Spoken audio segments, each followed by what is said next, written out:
ልጆቼ በጣም ጤነኛ ናቸውና የረዱኝ ነገሮች እነዚህ ናቸው።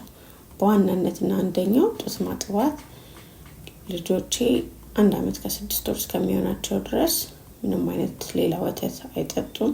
6 ወር ሲሆናቸው ምግብ ይጀምራሉ። ቤት አብስዬ ራሴ ሰራሁት ምግብ ብቻ ነው የሚመገቡት።